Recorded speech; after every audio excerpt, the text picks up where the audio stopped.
what's going on? You know, it's the Saucy A, the Saucy One, the Sauce 5, the Sauce Vader, Dorian. This is the Dorian Report. You know, and I felt the need to reach out to y'all. And this is a very important video, actually. And I hope that that you people share this video and show it to people and talk to people about this subject that I'm about to touch on, because it's of extreme and paramount importance in these times that we live in. And I'm going to start this video off with a quote. And it's a quote by Confucius. And the quote reads that, excuse me for looking at my phone, but the quote reads that if one should desire to know whether a kingdom is well governed, its morals are good or bad, the quality of its music will furnish the answer. And that's a Confucius quote. I'm going to repeat it one more time because it's that important. If one should desire to know whether a kingdom is well governed, its morals are good or bad, the quality of the music will furnish the answer. And that's a Confucius quote. Now, I'm not going to get too much into the state of the music industry as it's presently constituted in America and in the world. I'm going to go a different direction with this. You know, I'm somebody who watches different people on YouTube, different content creators. One of those content creators that I really have come to enjoy at one point in time was DJ Akademiks. And, you know, he makes funny, satirical, somewhat informative content about different things going on in and around the entertainment business, in and around the music business, specifically the urban demographic. You know what I mean? He obviously did the War in Chirac videos, which I think were a little distasteful, but and he does all of his other videos. He's gotten called out for doing some of the War in Chirac stuff by people like Big Mensa. At the time, I didn't know how I felt about it. I looked at it like, you know, this is a young brother just trying to create content to feed himself, feed his family. And it just so happens that he talks about the War in Chirac stuff. I always thought it was a little insensitive the way he talked about it. At the end of the day, he talks about matters having to do with people's safety, people's livelihoods, and people's lives, which is paramount. You know, people are losing their lives, and he sometimes makes satirical content about this. And so what inspired me to make this video was actually a recent video Akademiks posted about Tekashi 6ix9ine and YG.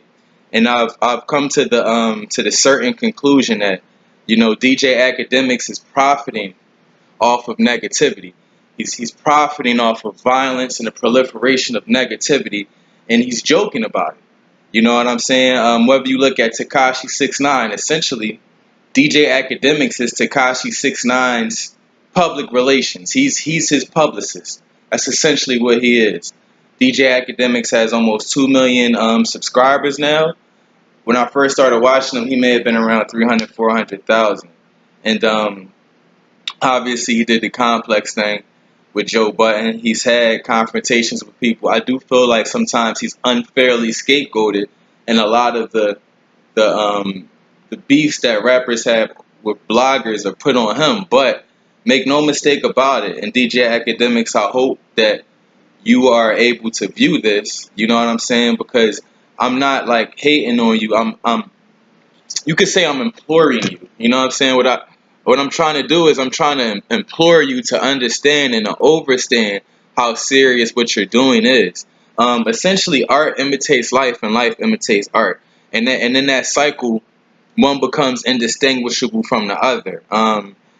If you look at different works by different philosophers, such as, and I may be slaughtering his name, Jean Baudrillard, who did Simulacra and Simulation, and a lot of the different postmodern thinkers, not to get too heavy for the context of this conversation, but at a certain point, a simulation becomes indistinguishable from reality.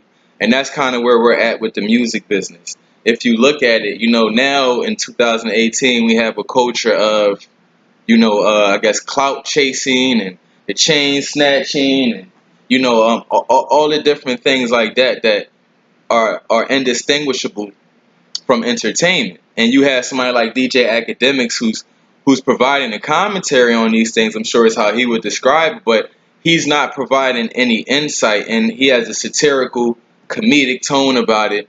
Really, he's glorifying it. Now let's get deep. I think that, in my opinion, people like DJ Akademiks and that the proliferation of that form of media, we could say, is somewhat responsible for the increase of violence towards and between rappers. To get even more deep and to somewhat be assumptive, you could look at it and say DJ Akademiks was indirectly culpable or indirectly somewhat responsible for creating an environment that where conditions could be rampant, where somebody like xxxtentaction could be murdered. I mean, let's look at it. Let's examine it. I mean, you look at, the quote-unquote war in Chirac. DJ Akademiks glorified a lot of the participants in that war. I'm not talking about rappers. I'm talking about a lot of the chain snatchers, the people who were robbing people, the clout chasers, people who would kind of like, pull up to the rapper just on some check-in stuff. He's glorifying that, and he's not providing a significant or a deeper insight into it. I don't think he's able to provide a significant or a deeper insight into it because he just don't have them stripes. He never been in the streets. He never had to understand the streets and eventually overstand the streets. So he can't provide a deeper insight. So you got, let's just take them boys who killed that boy xxxtentacion. They probably been watching DJ Akademiks since they've been 14, 15. He's glorifying, he is glorifying, people snatching chains and chasing clout and pulling up on people and all the dumb. He's glorifying a lot of dumb stuff. He's glorifying a lot of negativity. He's glorifying a lot of violence. You know what I'm saying? He's not taking a deep dive and insightful look into the situation or a contextual examination into some of these situations. Therefore, he's simply just glorifying it on a material or on a vain level. Even his tone is satirical. You could tell he's probably somebody who never was too much directly affected by violence in the streets or never had somebody that went through certain ordeals, because if he did, his whole tone, his whole energy when he talks about these things would be totally different.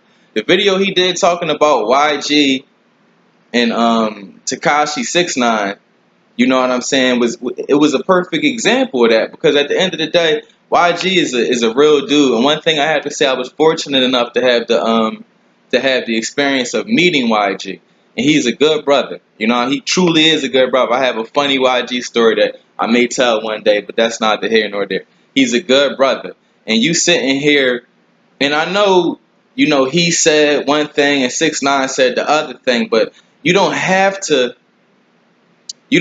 make stories about it. Most importantly, you almost have 2 million subscribers, so at this point, you really don't have to make stories about it. You're continuing to make stories about it because you literally directly profit off of these stories.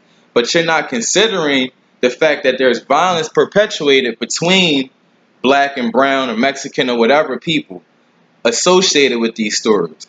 And you're making young people, if they can't be rappers, strive to be like goons or savages or whatever, that test rappers gangster.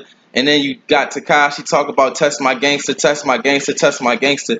God forbid straight shots rang out one day and the wrong person gets hit on either side because somebody wanted to test Tekashi's gangster, or because Tekashi invited another man to his private parts disrespectfully.